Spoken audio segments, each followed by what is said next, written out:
নমস্কার, আপনারা এখন দেখছেন আরবেন লাইভ 24 নিউজ চ্যানেল। গতকালই উচ্চ মাধ্যমিক 2026-এর ফল প্রকাশ হয়েছে। আমাদের মধ্যে পেয়ে গেছি রামকৃষ্ণ মিশনের স্টুডেন্ট, রাজ্যের মধ্যে 5th র্যাঙ্ক করেছে। চলুন তার সাথে কথা বলে আমরা কিছু জেনে নেব। প্রথমেই আরবেন লাইভে স্বাগত। ধন্যবাদ। এই যে উচ্চ মাধ্যমিকে তুমি 5th র্যাঙ্ক করেছো রাজ্যের মধ্যে, কেমন লাগছে, কি বলবে এই বিষয়ে? সত্যি কথা বলতে খুবই উচ্ছ্বসিত, বলার কোনো জায়গায় নেই। মা বাবারও গর্ব, স্কুলেরও আমাদের রেজাল্টের ধারাবাহিকতা বরাবরই বজায় থাকে, তো সেই হিসেবে সেখানে নিজে নামটা লিখে যেতে পেরেছি, খুবই আনন্দিত। আর আমাদের রানাঘাটের জন্য সবারই যে গর্বিত বোধ করছে, এটাই আমার আনন্দ। সংসদের তরফ থেকে যখন জানানো হলো যে আমি মেধা তালিকার মধ্যে 5ম স্থান গ্রহণ করেছি, তো সবার প্রথম আমার কাছে আসে আমি যেহেতু রামকৃষ্ণ মিশন বিদ্যালয় নরেন্দ্রপুরের ছাত্র, এবং আমাদের স্কুল একটা অসাধারণ রেজাল্ট করেছে এবারে। তো আমাদের স্কুলের সেক্রেটারি মহারাজ এবং HM মহারাজ সবার প্রথম আমাকে ফোন করে স্কুলে রাখেন এবং সেখানে আমাকে সম্বর্ধনা দেন, আমাকে শুভেচ্ছা জানান। তো তাদের শুভেচ্ছা বার্তা পাওয়ার পরে আমি যাই বারুইপুরের SDO অফিসে। সেখানে মাননীয় SDO সাহেব আমাকে সম্বর্ধনা জানান এবং আমাদের রাজ্যের মাননীয় মুখ্যমন্ত্রী মহাশয় আমাদেরকে একটা শংসাপত্র দেন, যেখানে একটা শুভেচ্ছা পত্র, যেখানে শুভেচ্ছা লিখেছেন তিনি আমাদের জন্য অডিও বার্তাও রাখেন। তো তাতে খুব উচ্ছ্বসিত আমি। তারপরে সেখান থেকে আমি চলে আসি আমি যেখানে থাকি, অর্থাৎ রানাঘাটেরও মাননীয় SDO সাহেব আমাকে ডেকেছিলেন, তিনি সম্বর্ধনা দিয়েছেন, সবাই অনেক শুভেচ্ছা জানিয়েছেন, ভবিষ্যতের জন্য ভালো কামনা করেছেন, খুবই উচ্ছ্বসিত।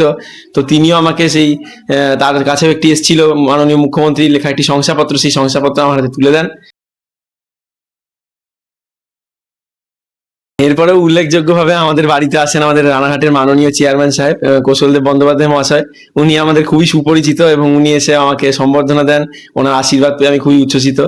এবং আমার বাড়িতে এসে আমাদের ওয়ার্ডের প্রতিনিধি একজন কৃষ্ণেন্দু ব্যানার্জি মহাশয়, উনি আমাকে একটি খুবই সুন্দর বই উপহার দিয়ে সম্বর্ধনা জানান আর ভবিষ্যতের জন্য ভালো কামনা করেন। তার আশীর্বাদ পেয়ে আমি উচ্ছ্বসিত। এছাড়াও আমি যে সমস্ত শিক্ষকদের কাছ থেকে আমি গাইডেন্স পেয়েছি, তারা সকলে তাদের গর্বের কারণ হয়ে দাঁড়াতে পেরেছি, সেই কারণে আমি খুবই উচ্ছ্বসিত। আমাদের ওয়ার্ডের কাউন্সিলর মাননীয় কৌশিক চন্দ্র মহাশয়, তিনিও আমাকে সম্বর্ধনা জানিয়েছেন, তো আমিও খুব খুশি হয়েছি, তাতে শুভেচ্ছা জানিয়েছেন আমাকে।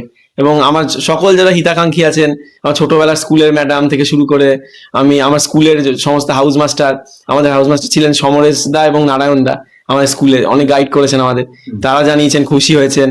আমি ছোটবেলা থেকে যাদের কাছে পড়েছি, আমাদের অতুল স্যারের কাছে আমি অঙ্ক করেছি, আমি বুয়া স্যারের কাছে ফিজিক্স পড়েছি, ওনারা সবাই আমাকে শুভেচ্ছা জানিয়েছেন এবং খুবই খুশি জানতে পেরে যে আজকে তাদের গর্বের কারণ হয়ে দাঁড়াতে পারিছি। আপনাদের আশীর্বাদ প্রার্থনা করবো যাতে পরবর্তী ভবিষ্যতের পথটা আরো সুগম হতে পারে। ওই সাবজেক্ট বরাবরই অঙ্কতে এবারে আপাতত 100ই পেয়েছি। এক্সপেকটেশন ছিল, কোনো ভুল হয়নি পরীক্ষা দিয়ে, তো ভেবেছিলাম কিছু সিলি মিস্টেক তো হয়নি, যখন না কাটলে 100ই হওয়ার ছিল।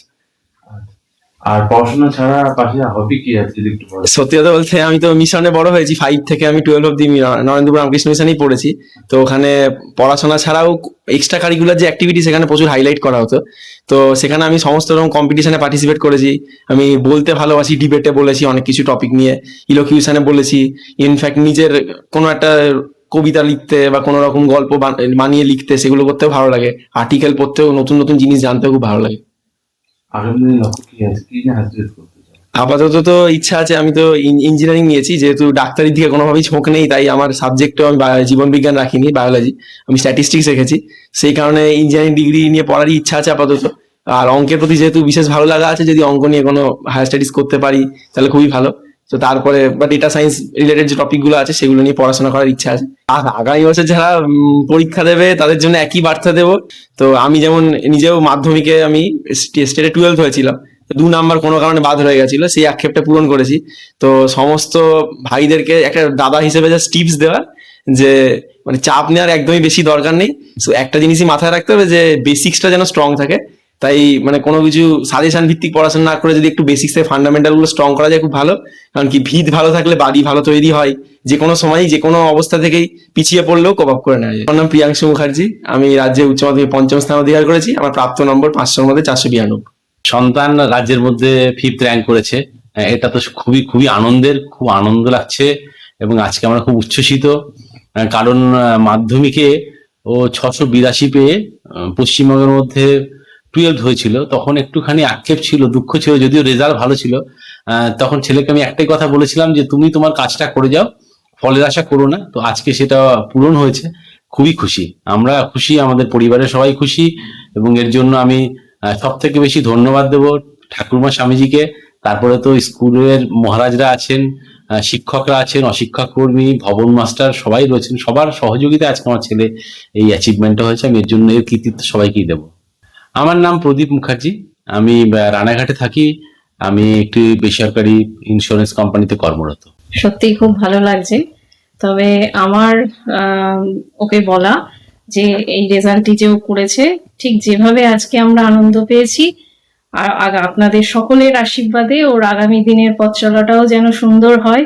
ও যেন এই যে রেজাল্ট হয়েছে তার মানে আনন্দে যেন ও নিজেকে ভাসিয়ে না ফেলে। ওর আগামী দিনের যা লক্ষ্য, আমি মানে আমার ঠাকুরমা স্বামীজির কাছে প্রার্থনা করব যেন ও সেই লক্ষ্যটাও পূরণ করতে পারে। আমার নাম পিয়ালি মুখার্জি, আমি গৃহশিক্ষকতা করি।